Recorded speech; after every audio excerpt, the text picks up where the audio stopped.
Hello friends, তোমরা কেমন আছো? আশা করি ভালো আছো। আজকে একটা নতুন রেসিপি তোমাদের সাথে শেয়ার করতে চলে আসলাম। দেখো, কলা পাতায় ছোলার ডাল আর মূলো দিয়ে আমি একটা পাতুরি করব। তাহলে দেখে নাও এটা করতে আমাদের কি কি লাগছে। প্রথমে তো কলা পাতা অবশ্যই লাগছে, আর লাগছে মূলো, আর লাগছে ছোলার ডাল। ছোলার ডালটা কিন্তু আমি আগের দিন রাত্রেই ভিজিয়ে রেখেছিলাম। সারা রাত্রি ছোলার ডালটা ভেজানো ছিল। তার মধ্যে আমি ছোলার ডালের মধ্যে কয়েকটা রসুন আর 6-7টা কাঁচা লঙ্কা দিয়ে আমি একটা মিহি পেস্ট বানিয়ে নেব।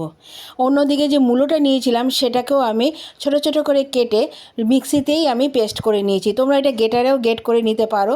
এবার ছোলার ডাল আর মূলোটাকে একসাথে মিশিয়ে তার মধ্যে আমি নুন, হলুদ, সামান্য মিষ্টি আর বেশ খানিকটা কুচনো ধনেপাতা আর দিয়ে দেবো কাঁচা সর্ষের তেল। এরপরে এই সম্পূর্ণ জিনিসকে আমি ভালোভাবে মিশিয়ে নেব। কাঁচা তেলের পরিমাণটা একটু বেশি দিও। তোমরা কিন্তু রেসিপিটা ঠিক এইভাবেই বাড়িতে একবার ট্রাই করো। তার জন্য সম্পূর্ণ ভিডিওটা দেখার অনুরোধ রইল। এবার এটা মেশানোর পরেও কিন্তু এর মধ্যে আমি খানিকটা কাঁচা তেল দিয়েছি। একটু তেলের পরিমাণটা একটু বেশি লাগে, যেহেতু রান্নাটা একটু ভাপে হবে, সেই জন্য একটু পরিমাণ তেল তোমরা এর মধ্যে দিও। এরপরে যে কলা পাতাটা নিয়েছিলাম তার মধ্যে দেখো আমি কিভাবে এটাকে পেতে নিয়েছি। প্রথমে একটা কলা পাতা নিয়েছি, তার মধ্যে ঠিক এইভাবে দিয়ে চারদিক দিয়ে ফোল্ড করে নেব। একটা কলা পাতায় কিন্তু হবে না, 2-3টে কলা পাতা দিয়ে কিন্তু ফোল্ড করবে। একটা কলা পাতায় দিলে কি হবে, মিশ্রণটা খুব তাড়াতাড়ি পুড়ে যাবে। দেখো আমি একটার উপর আরেকটা কলা পাতা দিয়ে কিভাবে ফোল্ড করে নিলাম। এটা কিন্তু বেশ ভালোভাবে 2-3টে কলা পাতা দিয়ে এভাবে মুড়িয়ে ঠিক বেঁধে নেবে। এইভাবে আমি যে কটা হয়েছে আমি সে কটা কলা পাতার মধ্যে আমি এভাবে মিশ্রণটাকে দিয়ে একটা একটা করে বানিয়ে নিয়েছি। তোমরা কিন্তু ঠিক এইভাবেই বেঁধে নেবে। তোমরা যে কোনো সুতো দিয়ে এটা বেঁধে নিতে পারো। এইভাবেই আমি একটা একটা করে পাতুরি রেডি করে নিয়েছি। আর আরেকটার মধ্যে আমি 2টো লঙ্কা দিয়ে দিয়েছি, যেহেতু আমার মেয়ে ঝাল খেতে ভালোবাসে তাই আমার মেয়ের জন্য এই লঙ্কাটা দেওয়া হলো। তোমরা যদি ঝাল পছন্দ করো তাহলে অবশ্যই তার মধ্যে 1-2টো করে লঙ্কা দিয়ে এভাবে ফোল্ড করে নেবে।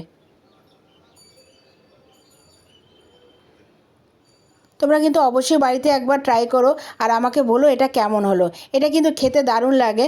এটা যেহেতু আমি আমার মার কাছ থেকে শিখেছি, এটা শীতকাল আসলেই আমি এটা বাড়িতে বানিয়ে ফেলি এবং আমাদের বাড়িতে না এটা সবাই খুব পছন্দ করে। গরম ভাতের সাথে কিন্তু খেতে খুবই দারুণ লাগে। তোমরা অবশ্যই একবার বাড়িতে ট্রাই করো আর আমাকে কমেন্টস করে জানিও যে রেসিপিটা কেমন হলো।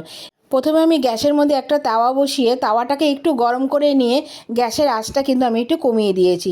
তারপরে আমি 2টো করে আমি বানিয়ে নিয়েছি। দেখো, গ্যাসের আঁচটা কিন্তু তোমরা একটু কমিয়ে দেবে, কারণ যদি গ্যাসের আঁচটা হাই ফ্লেমে থাকে তাহলে কিন্তু জিনিসটা পুড়ে যাবে আর ভেতরটা কিন্তু কাঁচা থেকে যাবে। এবার দেখো আমি আস্তে আস্তে করে উল্টে পাল্টে আমি এটাকে রেডি করে নিয়েছি। আর তোমরা একটু হাত দিয়ে চেপে দেখবে যে ডালটা একটু শক্ত হলো কিনা। যখনই দেখবে ডালটা শক্ত হয়ে গেছে মনে করবে যে রেসিপিটা কিন্তু কমপ্লিট। গ্যাসের আঁচটা কিন্তু আমার একটু কমানোই আছে।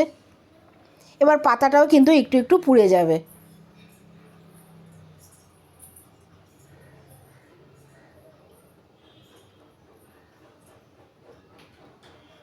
এবার কলা পাতার যে ফ্লেভারটা থাকে এই রেসিপিতে, এটা খেতে কিন্তু দারুণ লাগে।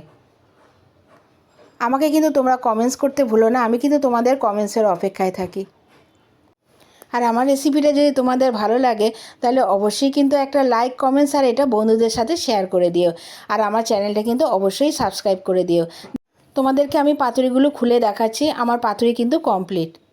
তাহলে আর দেরি করছো কেন? কলা পাতাটা জোগাড় করে রেসিপিটা চট করে বাড়িতে বানিয়ে ফেলো আর আমাকে কমেন্টস করে বলো রেসিপিটা কেমন হলো। আসছি আবার একটা নতুন রেসিপি নিয়ে। তোমরা ভালো থাকো, সুস্থ থাকো, আবার দেখা হবে। এখনের জন্য টাটা।